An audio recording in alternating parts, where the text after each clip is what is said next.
Mes chers frères et sœurs en Christ à travers le monde, que Dieu vous bénisse abondamment et puissamment au nom de notre Seigneur et Sauveur Christ Jésus, ce grand pasteur de notre salut, ce grand souverain sacrificateur de nos âmes, celui qui est mort sur la croix, que Dieu son Père et le nôtre a puissamment ressuscité les morts et qu'il a fait asseoir à sa droite dans les lieux célestes au-dessus de tout nom, au-dessus de toute puissance, au-dessus de toute domination, au-dessus de tout ce qui peut se nommer, tant au ciel, sur la terre et plus bas que la terre, et devant lequel tout genou fléchit. Ce grand Seigneur qui est vraiment la voie qui mène à Dieu, et en dehors de lui, il n'y a pas d'autre voie, qui intercède pour nous, qui est notre grand avocat, qui est notre grand médiateur. C'est par lui que je vous souhaite la bienvenue à cette émission spéciale sur les thèses, les 7 thèses contre les doctrines démoniaques, diaboliques, au sujet de l'enlèvement de l'Église. C'est un sujet que nous avons annoncé, mes frères et sœurs, ensuite du mois tumultueux que nous avons connu, expérimenté en septembre.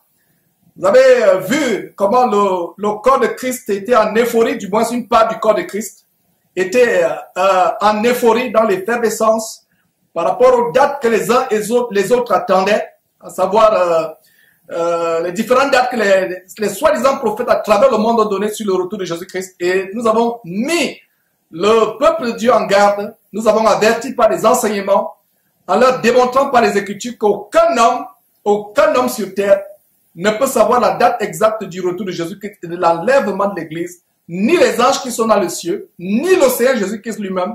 Personne ne peut savoir la date à laquelle le Seigneur Jésus-Christ reviendra. Donc on a fait des vidéos et il y a eu des personnes qui ont été bénies, et c'est avec beaucoup de peine qu'on a vu d'autres personnes être aveuglées, s'enfoncer dans l'égarement, persister et signer dans la voie de la perdition, dans la voie de l'erreur, dans la voie de la séduction. Et après, dans toutes ces dates que les uns et les autres, ces prophètes par excellence ont données, pour ne pas dire ces faux prophètes, à savoir que Jésus devait revenir le 13 septembre, le 14 septembre, et après ces dates, ils ont donné d'autres dates telles que le 15 septembre. Après le 15 septembre, il n'y a pas toujours eu l'enlèvement, ils ont donné d'autres dates telles que le 23 septembre, 24 septembre, 25 septembre, et jusque-là même, il n'y a toujours rien eu, et ils ont donné d'autres dates telles que le 28 septembre, le 29 septembre. Nous sommes aujourd'hui le 3 octobre, samedi 3 octobre de l'an de grâce 2015, il n'y a toujours pas eu d'enlèvement. Et nous avons attendu ce moment, que ce mois finisse afin de venir devant vous pour aller dans les Écritures, pour vous démontrer que ces thèses qui sont bibliques, qui sont enracinées dans la parole de Dieu, sont là tout simplement pour démontrer ce que la parole de Dieu nous a enseigné, ce que les apôtres et les prophètes nous ont enseigné, qui a été confirmé. Et nous allons vous démontrer tout au long de cette émission que toutes ces doctrines, ces théories sont tout simplement des inventions lucifériennes. Et comme nous en avons l'habitude, avant de commencer cette émission, je vais vous demander de vous joindre à nous, que ce soit nous ici au studio, que ce soit tous les frères et sœurs à travers le monde qui œuvrent pour Jésus-Christ TV. Joignez-vous à nous pour lever ces moments au Seigneur. Éternel Dieu, Père, nous te remercions, nous te rendons grâce parce que tu es un Dieu qui nous comble de toutes sortes de grâces, de toutes sortes de bénédictions. C'est grâce à toi que nous sommes en vie et nous te remercions, Seigneur Dieu. Et c'est par ta faveur imméritée, c'est par ta grâce que nous ne pouvons pas mériter, que nous avons le souffle de vie pour venir encore faire résonner ton évangile. Seigneur, merci de ce que tu nous as rendu dignes de proclamer ton évangile en dépit de nos manquements, en dépit de nos omissions, en dépit de nos faiblesses. Seigneur, prends pitié de nous et avant toute chose, j'aimerais, non seulement moi, mais tous les frères et sœurs en Christ avec qui nous prions actuellement, nous voulons te demander pardon pour nos fautes. Seigneur, sois compatissant, sois miséricordieux et lent à la colère comme tu l'as toujours été. Donne d'être parfait jusqu'au retour de notre Seigneur et Sauveur Christ Jésus. Nous te remercions pour cette grande émission que tu nous as inspiré. Merci pour tout le travail qui a été fait derrière, toute l'équipe et tout ce qui se fait. Merci Seigneur de ce que c'est toi qui toucheras ma bouche tout au long de cette émission afin de proclamer, non pas ce que mon intelligence voudrait dire, non pas ce que les auditeurs voudraient enseigner, mais uniquement seulement ce que tu voudrais que nous recevions comme édification. Seigneur Dieu, merci infiniment, merci infiniment pour cette émission au nom de Jésus-Christ. Amen. Donc, voilà mes frères, nous allons commencer cette émission que j'ai annoncée. Avant de commencer cette émission, j'aimerais vous donner les 7 thèses que nous allons voir dans cette émission. Nous allons les énumérer. Les 7 thèses. La première thèse, c'est la thèse contre la doctrine selon laquelle les hommes peuvent connaître ou calculer le jour exact du retour de Jésus-Christ. Et la deuxième thèse, c'est la thèse contre les visions sur les dates de l'enlèvement. Ça, c'est la seconde thèse. La troisième thèse, c'est la thèse contre la doctrine du retour secret, silencieux et invisible du Seigneur Jésus-Christ. Voilà la troisième thèse. La quatrième thèse, c'est la thèse contre la doctrine de l'enlèvement secret, silencieux et invisible de l'Église et contre la résurrection secrète des morts. La cinquième thèse, c'est la thèse contre la doctrine sur laquelle les morts en Christ précéderont les vivants ou vice-versa. Ça, c'est la cinquième thèse. Sixième thèse, la thèse contre la doctrine diabolique des 2 enlèvements. Et nous vous montrerons d'où cela vient. Mes frères et sœurs, septième et dernière thèse de cette émission, plaise à Dieu, la thèse contre les 7 années de tribulation. Donc voilà, vraiment mes frères, nous allons voir ces choses point par point. Et je peux déjà vous inviter, prenez vos bloc-notes, vos feuilles, vos cahiers. Pas les feuilles, je retire les feuilles parce que les feuilles peuvent s'envoler. Prenez vos bloc-notes, prenez vos cahiers. Et c'est toujours un plaisir de savoir que les frères viennent à cette émission avec la mentalité bérienne qui consiste sur la base d'Actes chapitre 17 verset 11 à examiner toujours la parole de Dieu pour voir si ce qu'on enseigne est exact. Ne courez pas le risque mes frères et sœurs d'aller à la parole, d'écouter un enseignement sans vérifier que cela est vrai. Et comme je vous l'ai dit mes frères, ne prenez pas pour argent comptant ce que je vous enseigne, ni moi ni aucun homme. Vérifiez déjà, soyons plus excellents que les Juifs de Béret dans Actes chapitre 17 verset 11 qui examinaient chaque jour les Écritures pour voir si ce qu'on leur enseignait était exact. Donc, ne dites pas Amen. Quand vous êtes sur Jésus-Christ TV, avant de dire Amen, vérifiez que ce que nous disons est exact. Donc, s'il y a une émission où nous vous recommandons les bloc-notes, les classeurs, les cahiers, c'est bel et bien l'émission d'aujourd'hui. Ayez vos surligneurs, ayez vos bics, vos crayons, vos stylos, etc. Peu importe ce que vous avez. Nous allons donc commencer cette émission. Mes frères, je vais d'abord commencer à vous dire que nous avons un ennemi dont le but est d'amener la majorité des personnes en enfer. Nous avons un ennemi qui a été chassé du ciel parce qu'il voulait à tout prix usurper la magnificence de Dieu, usurper la grâce de Dieu. C'est un ennemi qui a été chassé du ciel. Vous pouvez le lire dans la parole de Dieu. Et mes frères, cet ennemi, la parole de Dieu nous dit qu'il se déguise en ange de lumière. Il se déguise en ange de lumière, tout comme ses agents se déguisent en ange, en ministre de Christ. Et c'est des choses que nous démontrons parce que la parole de Dieu nous montre que Satan est le maître en déguisement. Et si, mes frères, Satan passait pour Christ, imaginez-vous un jour, vous ouvrez votre télévision, vous allez devant votre télévision, vous ouvrez votre télévision et toutes les nouvelles à travers le monde, toutes les nouvelles sont au sujet de notre Seigneur Jésus-Christ. Comment réagirez-vous? Vous voyez, vous tournez votre caméra, vous tournez plutôt vous allumez votre télévision et voilà le scoop, soit de TF1, soit de Canal Horizon, soit de la CRTV au Cameroun, de la RTG au Gabon. Vous voyez des nouvelles à travers le monde. Mes frères et sœurs, comment réagirez-vous? Tout à coup, voilà, toutes les télévisions du monde entier, les radios du monde entier annoncent la venue de Jésus-Christ. Allez-vous vous asseoir en face de votre télévision pour suivre ces reportages sur la venue du soi-disant Jésus-Christ? Comment devons-nous savoir que cela n'est pas le vrai Jésus? Et c'est le but de cette émission. Allez-vous dire, ah, il ressemble à Jésus-Christ. Il parle comme Jésus-Christ. Seriez-vous dans l'euphorie avec tous ces journalistes et caméramans à travers le monde qui vont se ruer pour entendre ce nouveau Christ parler, annoncer des choses pour le monde? Et certainement, il fera aussi des miracles. La Bible ne dit-elle pas que le diable peut accomplir des miracles et des prodiges? L'Église selon l'Apocalypse. Il a la capacité de faire des miracles pour séduire les nations. Et voilà ce qui va se passer. Serez-vous assis devant la télévision? Allez-vous appeler vos amis pour dire que voilà, le Seigneur Jésus est arrivé? Mes frères et sœurs, allez-vous le faire? allez, allez vous poster des messages sur Facebook pour dire, voilà, CNN, TF1, France 2, Al Jazeera, ces chaînes à travers le monde ont annoncé le retour de Jésus-Christ. Allez le faire. Vous n'avez pas le faire, mes frères et sœurs. Nous devons savoir comment c'est que la parole de Dieu dit au retour de notre Seigneur Jésus-Christ. Parce que laissez-moi vous dire, mes frères et sœurs, et 2 Thessaloniciens chapitre 2, verset 2 nous dit, on reviendra, l'homme impie se lèvera pour se manifester. Mais la bonne nouvelle, c'est que le Seigneur Jésus ne détruira par le souffle de sa bouche et par l'éclat de son avènement. Il le détruira par le souffle de sa bouche et par l'éclat de son avènement. Donc c'est une grande nouvelle que je vous apporte, à savoir que le Seigneur Jésus ne reviendra pas comme vous voyez à la télévision, avec tous ces films, tous ces livres qu'ils ont fait pour nous montrer, pour nous préparer à la venue d'un faux Jésus. Donc c'est le but de cette émission, mes frères et sœurs. Donc je vous dis, tournez vos Bibles, il y aura beaucoup de... prenez vos cahiers, prenez vos bibles, il y aura beaucoup d'enseignements aujourd'hui. Et donc, voilà mes frères.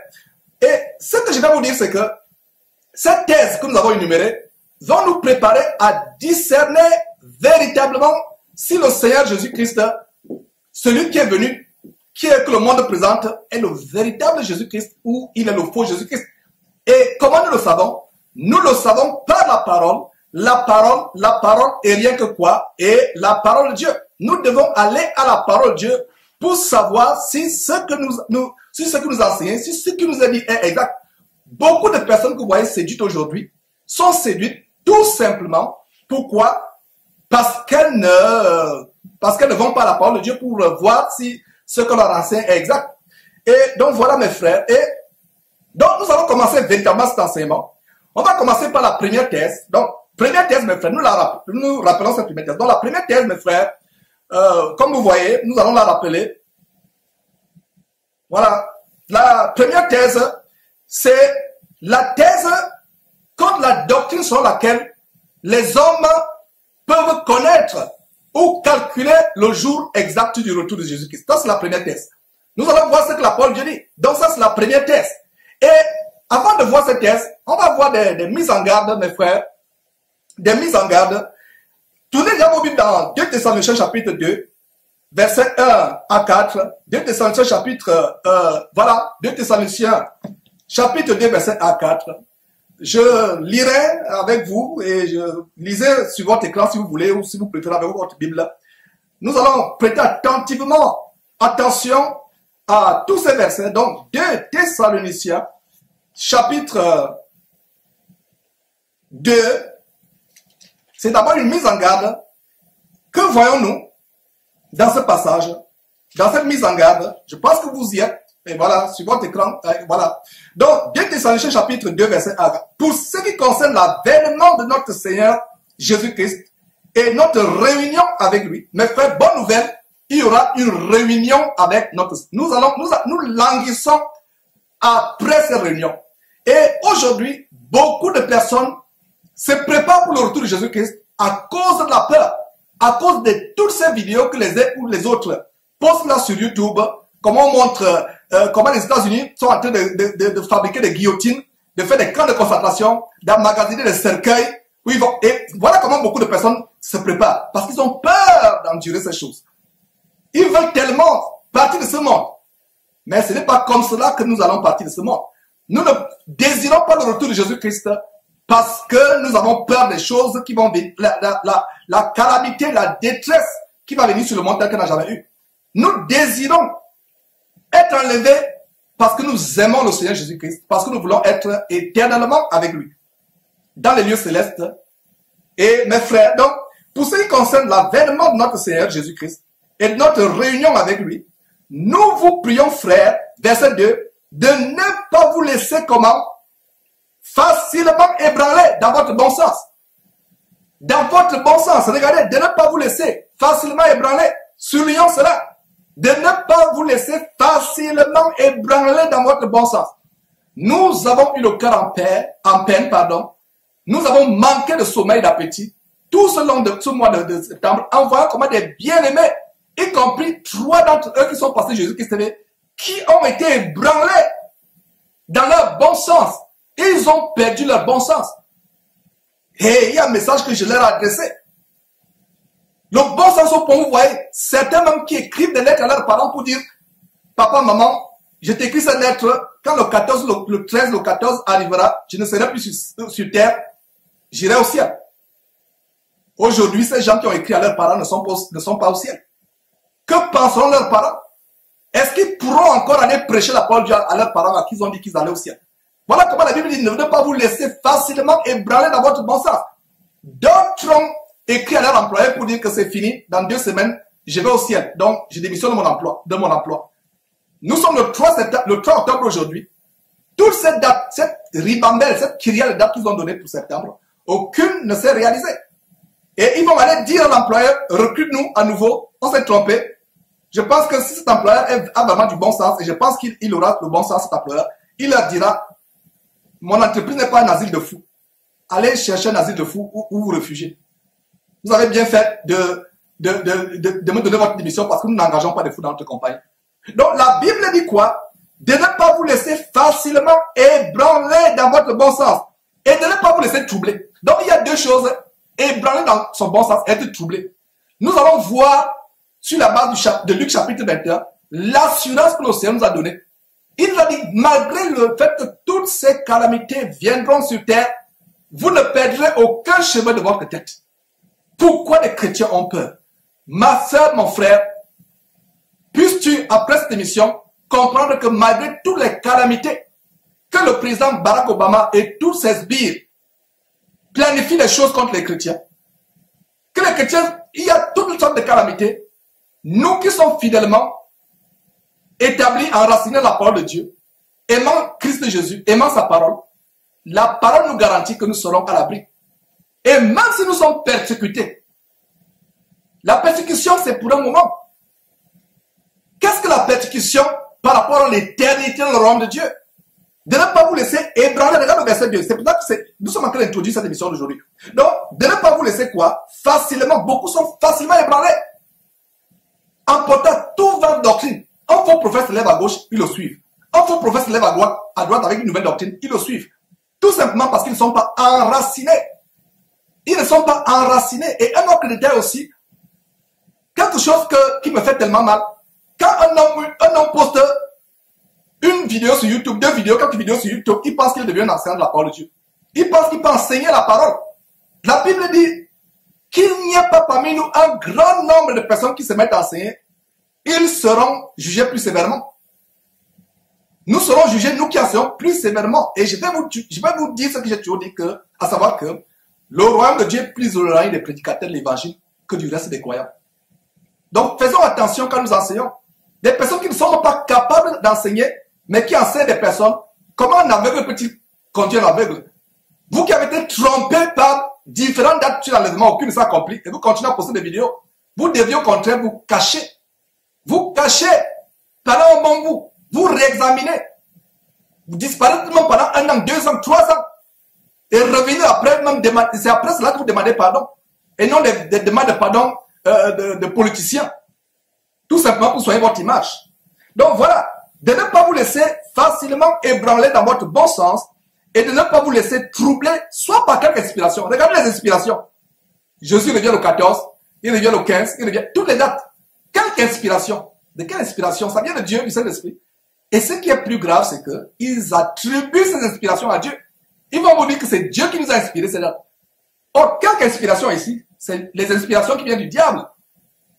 Donc, soit par quelque inspiration, soit par quelques paroles, soit par quelques lettres, lettres ou livres. Lettres ou livres. Ils ont écrit beaucoup de livres. Lettres ou livres, qu'on dirait venir de nous comme si le jour du Seigneur était là. Comme si le jour du Seigneur était là. Il vous donne des dates, comme si le jour du Seigneur était là. Et le verset 3 dit quoi? Que personne ne vous séduise. Mes frères, c'est que beaucoup ont été séduits. Aujourd'hui, beaucoup ont perdu la foi. Et je m'adresserai encore à ceux qui ont perdu la foi. Vous avez perdu la foi parce que vous ne vous êtes pas attachés à ce par quoi la foi vient. Romains chapitre 10, verset 17 dit que la foi vient de ce qu'on entend et ce qu'on entend vient de la parole de Dieu. Vous perdez la foi quand vous vous éloignez de la parole de Dieu pour courir après les marabouts, après les devins, après les charlatans qui vous donne des dates avec quelque inspiration. Je vais dire des inspirations diaboliques, comme la parole, je dis quelque inspiration. Voilà. Mais d'aller à la... Donc que personne ne vous séduise. La clé, mon frère, ma soeur, contre la séduction, c'est cette Bible. Accroche-toi à la Bible, examine la Bible chaque jour. Personne, même Lucifer lui-même ne pourra pas te séduire. Voilà. Donc verset 3, que personne ne vous séduise d'aucune manière, car il faut que l'apostasie soit arrivée. L'apostasie soit arrivée et qu'on ait vu paraître l'homme du péché, le fils de la perdition. Il faut d'abord qu'on voit paraître l'homme du péché, le fils de la perdition, verset 4, l'adversaire qui se lève au-dessus de tout ce qu'on appelle Dieu ou de tout ce qu'on adore, jusqu'à s'asseoir dans le temple de Dieu, se proclamant lui-même Dieu. Voilà. Et allons dans 1 Thessaloniciens, retournons en arrière. Ça, c'est des mises en garde. Voilà. 1 Thessaloniciens chapitre 5.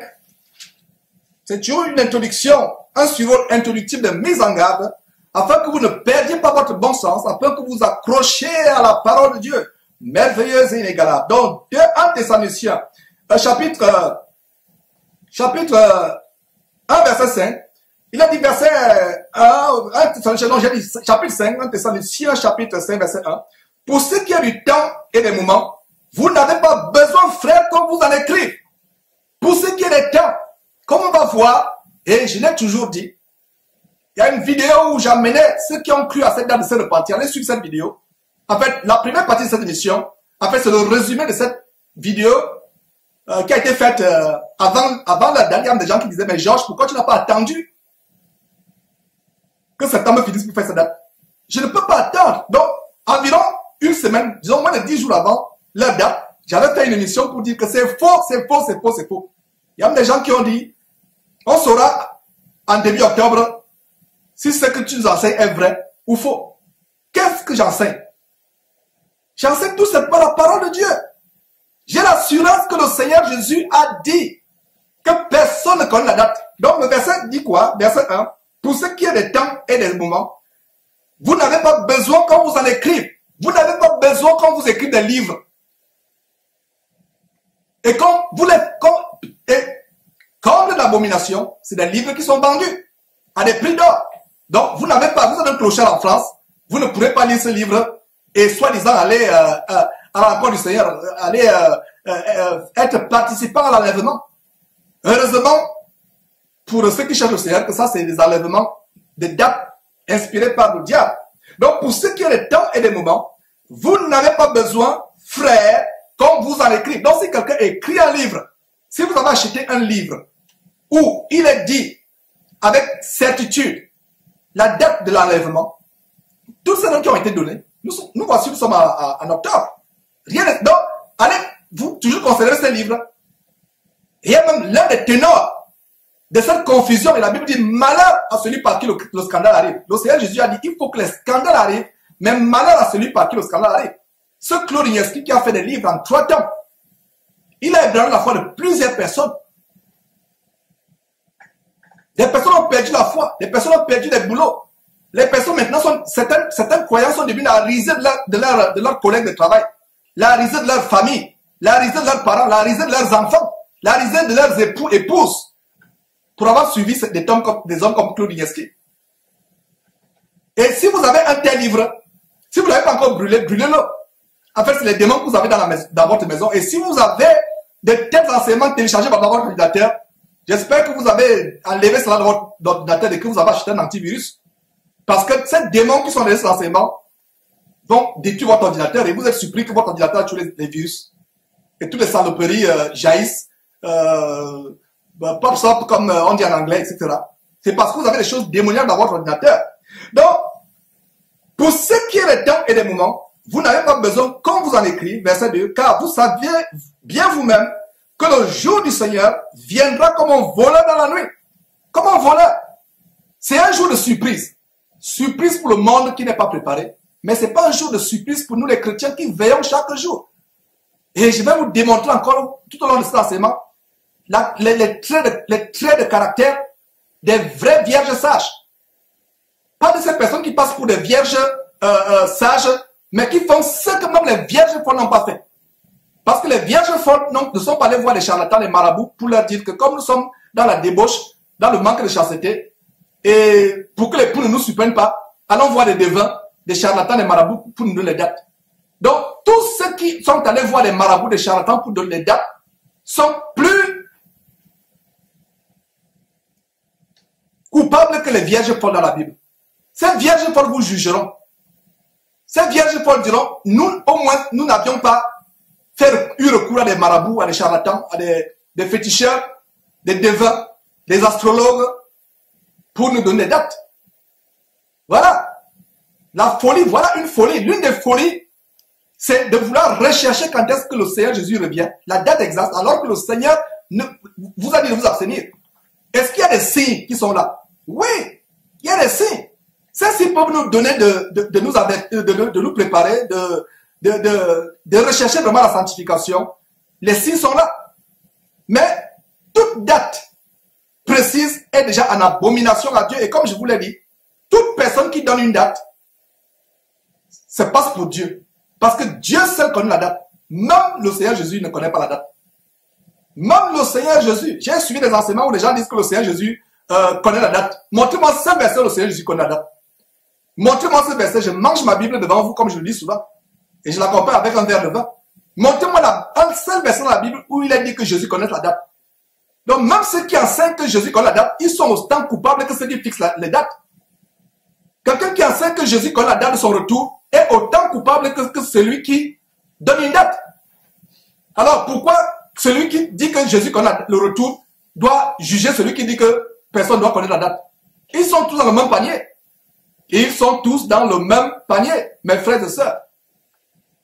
Donc mes frères, nous allons continuer nous étions dans 2 Thessaloniciens chapitre 5 pour continuer et nous croyons Dieu que le Seigneur va nous donner d'aller jusqu'au bout. Soyez patients, intercédez dans les prières pour que la connexion s'améliore, pour qu'on ait une très bonne émission et nous rendons grâce à Dieu pour toutes choses et par la puissance que nous avons en Christ Jésus, nous anéantissons tout esprit impur, tout démon qui aurait été commandité pour perturber cette émission et nous rendons grâce à Dieu de ce qu'elle va se poursuivre dans de très bonnes conditions et c'est au nom de Jésus-Christ que nous avons prié.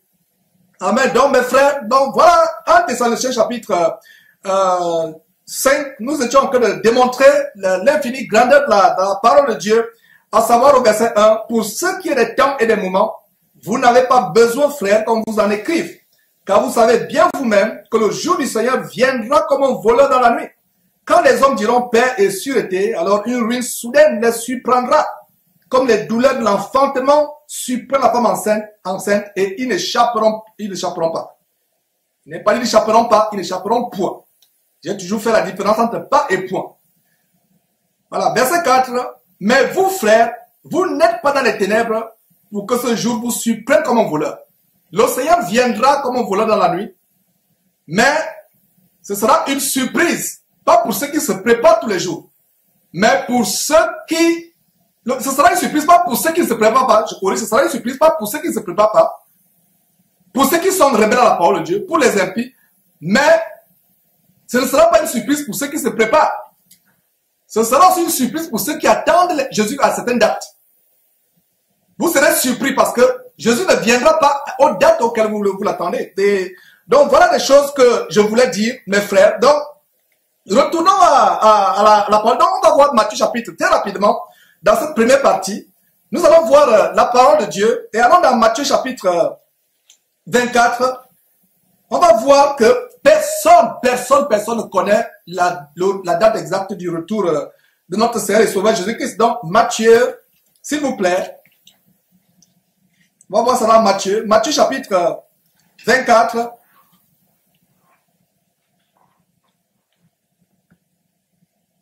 Voilà, Matthieu chapitre 24, mes frères. Je pense que nous y sommes. Matthieu chapitre 24. Matthieu chapitre 24, verset 36, dit, pour ce qui est du jour et de l'heure, personne ne sait, ni les anges ni les anges des cieux, ni le Fils, mais le Père seul. Même Jésus ne sait pas. Voilà, je relis le verset 36. Pour ce qui est du jour ou de l'heure, personne ne sait, ni les anges des cieux, ni le Fils, mais le Père seul. Le Père seul, Jésus-Christ, connaît la date à laquelle seul le Père connaît la date à laquelle il reviendra. Le Fils ne sait pas, les anges ne savent pas. Et si Jésus-Christ ne sait pas, les anges ne savent pas, qui êtes-vous pour donner la date? Vous vous passez pour Dieu et c'est un blasphème. Vous vous prenez pour Dieu. Vous usurpez la nature, l'identité et l'autorité de Dieu. Et tous ceux qui vous suivent commettent une idolâtrie indescriptible parce qu'ils vous prennent pour Dieu. Toute personne qui cherche à établir la date du retour de Jésus-Christ, la date de l'enlèvement de l'Église, commet une abominable idolâtrie. C'est un risque de le faire. Donc voilà mes frères, allons dans Marc chapitre 13. Matthieu le dit. Voilà un autre témoin fidèle qui a été disciple du Seigneur Jésus. Qu'est-ce qu'il le dit? Marc chapitre 13, verset 32. C'est la même écriture qui est donnée ici. Qu'est-ce que nous voyons? Marc chapitre 13, verset 32. Nous voyons cette écriture qui dit quoi? Je pense que vous y êtes. Verset 32. Et c'est la même parole. Pour ce qui est du jour ou de l'heure, personne ne le sait, ni les anges dans le ciel, ni le Fils, mais le Père seul. 2 fois dans la Bible. 2 fois. 2 fois mentionné dans la Bible. Matthieu chapitre 24, verset 36. Marc chapitre 13, verset 32. Disent la même chose. Réaffirment, réitèrent le fait que personne ne connaît l'heure exacte du retour de Jésus-Christ. Ni même Jésus-Christ lui-même le Fils, ni les anges, mais le Père seul. Voyons un dernier verset dans cette première partie, cette première thèse que nous sommes en train de développer. Actes chapitre 1, verset 7. Voilà une autre écriture que nous allons voir. Et le Seigneur avait pourtant dit à ses disciples que personne ne connaissait la date exacte de son retour. Ça ne les a pas empêchés, quelques minutes avant que le Seigneur ne soit élevé au ciel, ça ne leur a pas empêché de revenir encore. Vous voyez souvent la nature humaine, comme je l'ai toujours dit, de creuser les mystères. Les choses cachées sont à Dieu. Les choses cachées sont à Dieu. Et vous pouvez voir ça dans Deutéronome chapitre 29, verset 29. Notez ce verset. Les choses cachées sont à Dieu. Et les choses révélées sont à ses enfants. Mais ce qu'il a caché, c'est caché. Voilà. Et d'ailleurs, c'est le même verset que nous avons en Proverbe chapitre 25, verset 2. La gloire de Dieu, c'est de cacher les choses. La gloire des rois, c'est de sonder les choses. La gloire de Dieu, c'est de cacher les choses. C'est une dette qui est cachée. Et allons dans Actes chapitre 1, le tout premier chapitre du livre Actes. Qu'est-ce que nous voyons? Nous voyons ceci. Actes chapitre 1, verset 7. Et regarde d'abord la question. Pendant que le Seigneur Jésus, avant sa mort sur la croix, il avait pourtant expliqué à ses disciples qu'aucune personne, ni lui-même, le Fils de Dieu, ni les anges, personne ne connaissait la date de son retour. Mais, qu'est-ce que vous voyez au verset 6? Alors les apôtres réunis lui demandèrent, Seigneur, est-ce en ce temps-là que tu rétabliras le royaume d'Israël? Verset 7, le Seigneur Jésus leur répondit, ce n'est pas à vous de connaître les temps ou les moments que le Père a fixés de sa propre autorité. Ce n'est pas à vous de connaître les temps et les moments que le Père a fixés de sa propre autorité. Ça revient à ce que je disais. Vouloir fixer une date, vouloir prédire, déterminer une date du retour de Jésus-Christ, c'est usurper l'autorité de Dieu parce que le verset dit que ce n'est pas à vous de connaître les dates et les temps que le Seigneur a fixés de sa propre autorité. Il y a un danger de prédire les dates, mes frères et sœurs. Quand les gens, vous prédisez les dates, et ces dates ne se réalisent pas, comme on a vu, multiples dates tout au long du mois de septembre 2015, le mois passé, les gens ont perdu la foi, parce que ces dates ne sont plus réalisées. Il y a certains qui ont annoncé à leur famille qu'ils devaient aller au ciel. Ils ont fait des adieux, des lettres d'adieu. Mais aujourd'hui, allez prêcher encore la parole de Dieu à ces collègues à qui vous avez dit adieu, comme quoi vous allez au ciel. Allez prêcher encore la parole à votre épouse, à votre époux. Allez encore prêcher la parole à vos voisins à qui vous avez dit adieu. Ils ne vous croiront pas. Donc voilà mes frères, et la première thèse, je pense que nous l'avons annoncée dans nous avons bien développé la première thèse, à savoir que la thèse contre la doctrine sur laquelle un homme peut déterminer par des calculs mathématiques la date du Seigneur Jésus-Christ. Personne ne peut déterminer. Mais frère et sœurs, personne ne peut déterminer. Personne. Personne ne peut connaître la date exacte du Seigneur, du retour du Seigneur Jésus-Christ. Aucun disciple dans la Bible n'a fait des calculs mathématiques pour déterminer avec précision la date à laquelle le Seigneur Jésus devait revenir. Aucun de ces disciples ne l'a fait dans le livre des Actes. Et dans les Épîtres, personne ne l'a fait.